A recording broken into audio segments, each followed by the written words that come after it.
Muy buenos días. Estamos a miércoles y vamos a leer en Esdras capítulo 9, versículos 9 al 15, que es la segunda parte de la oración de confesión de Esdras. Porque siervos somos, pero en nuestra servidumbre no nos ha desamparado nuestro Dios, sino que nos favoreció con su misericordia delante de los reyes de Persia, para animarnos a levantar la casa de nuestro Dios, restaurar sus ruinas y darnos protección en Judá y en Jerusalén. Pero ahora, ¿qué diremos, oh Dios nuestro, después de esto? Porque nosotros hemos abandonado los mandamientos que nos habías dado por medio de tus siervos los profetas, cuando dijiste: la tierra en cuya posesión vais a entrar es tierra corrompida a causa de la inmundicia de los pueblos de aquellas regiones por las abominaciones con la que la han llenado de uno a otro extremo con su impureza.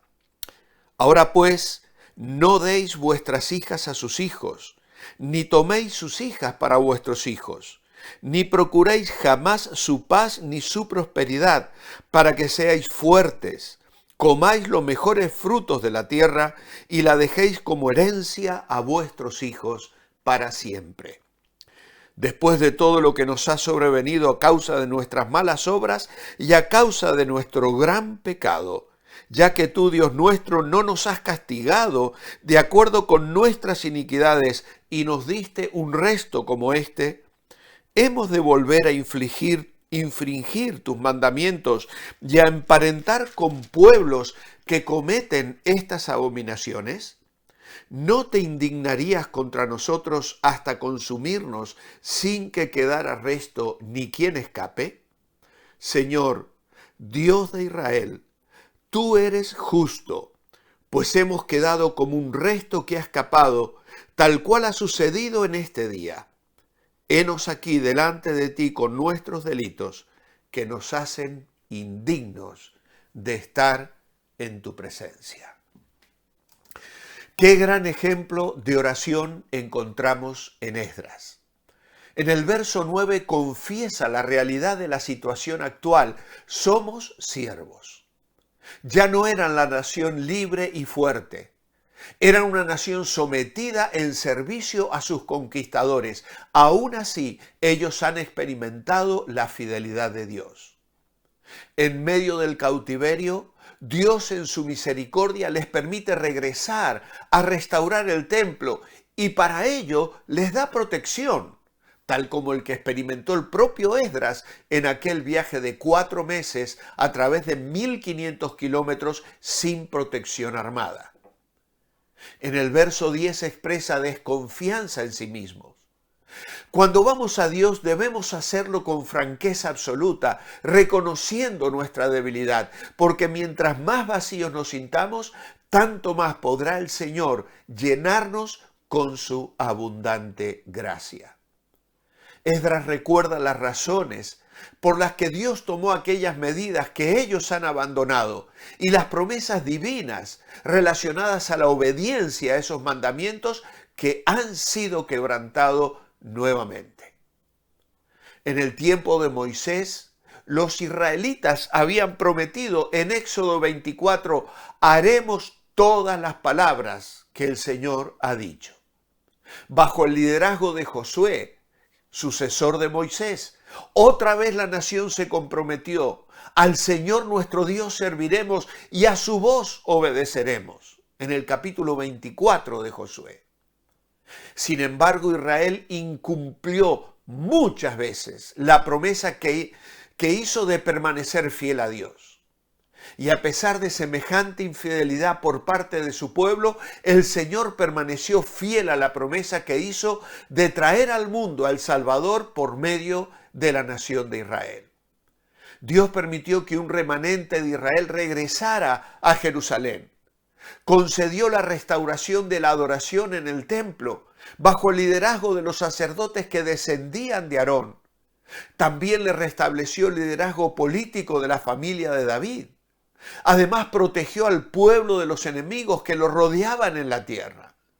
La libertad política de los judíos en ese momento no era completa. Todavía tenían que pagar impuestos y cumplir con los decretos de los reyes persas. No obstante, el favor de los reyes persas disfrutaban de libertad religiosa por medio del restablecimiento de la adoración en el templo, incluso a la cual ellos habían, los reyes, hecho aportes. El haber sido arrancados de la adoración en el templo de Jerusalén fue el dolor más grande que experimentaron en el cautiverio. El salmista lo expresó en uno de los salmos. Junto a los ríos de Babilonia, allí nos sentábamos y llorábamos, acordándonos de Sión. Sobre los sauces en medio de ella colgamos nuestras alpas, y los que nos habían llevado cautivos nos pedían cánticos, los que nos habían desolado nos pedían alegría, diciendo: cantadnos algunos de los cánticos de Sión. Y el salmista concluía: ¿cómo cantaremos un cántico del Señor en tierra de extraños? Si me olvido de ti, Jerusalén, pierda mi diestra su destreza. Mi lengua se pegue a mi paladar, si de ti no me acuerdo, si no enaltezco a Jerusalén como preferente asunto de mi alegría. Salmo 137, versículos 1 al 6. Ningún otro lugar en la tierra podría sustituir a Jerusalén. El lugar que Dios escogió para que se llevaran a cabo los sacrificios del Antiguo Testamento. Ahora estaban de nuevo en su casa en Jerusalén, ofreciendo esos sacrificios que la ley mandaba en el mismo templo reconstruido, esperando la venida del Salvador. El pueblo de Dios podía decir que era libre, aunque la libertad política no era completa.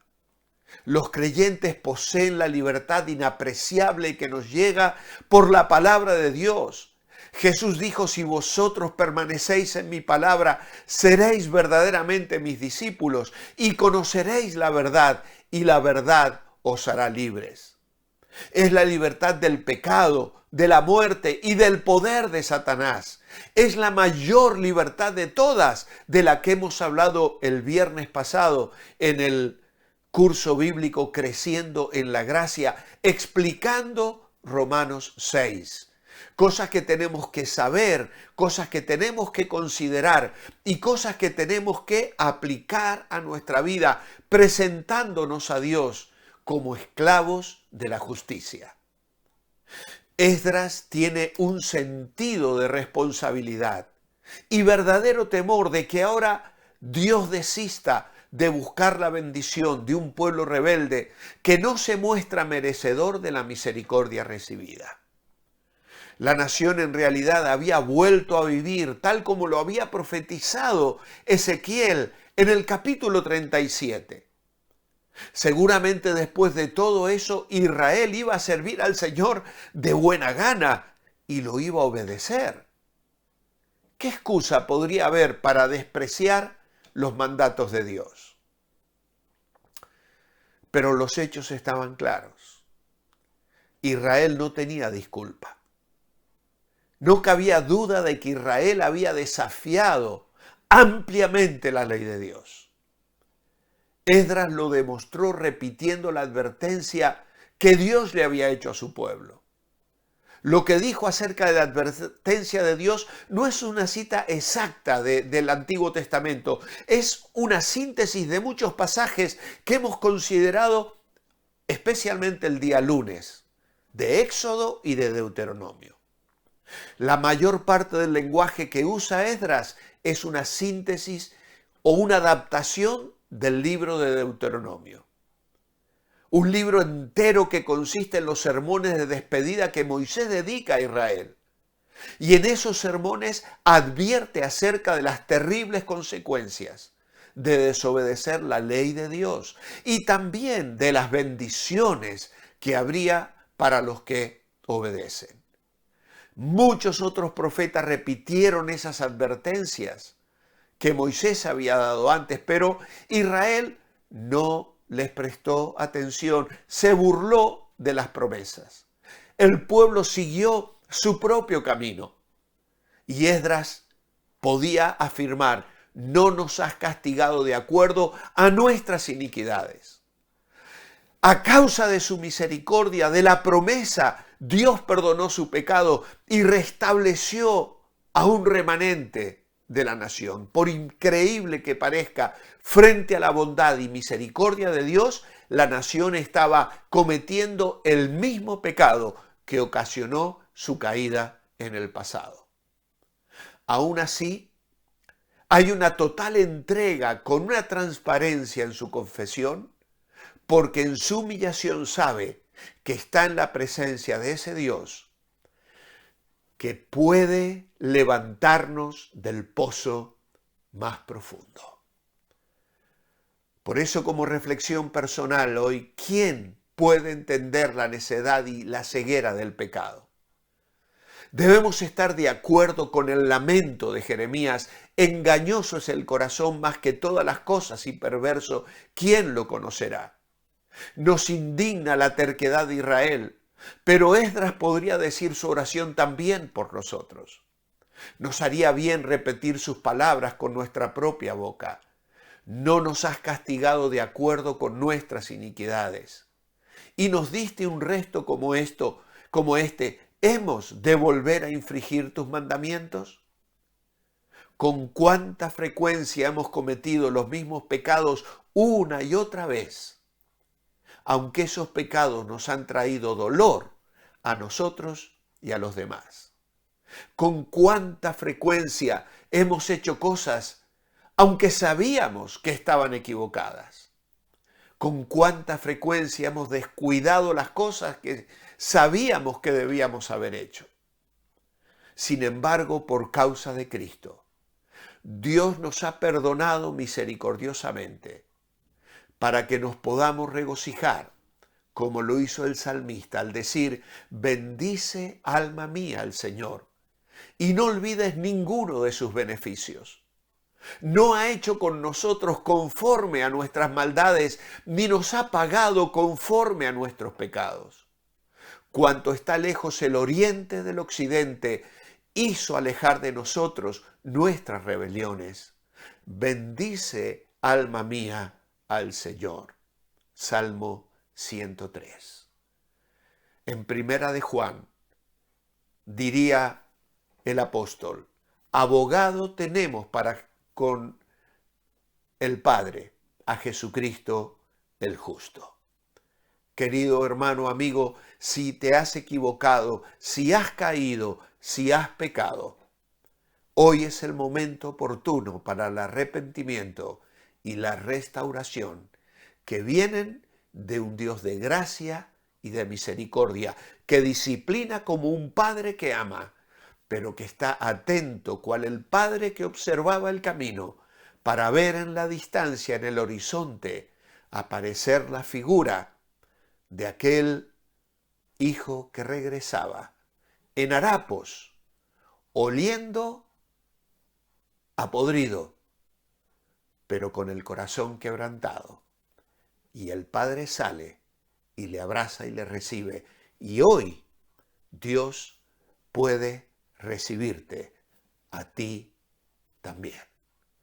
Mi oración escrita hoy es: amado Padre, gracias por tu gran paciencia hacia nosotros.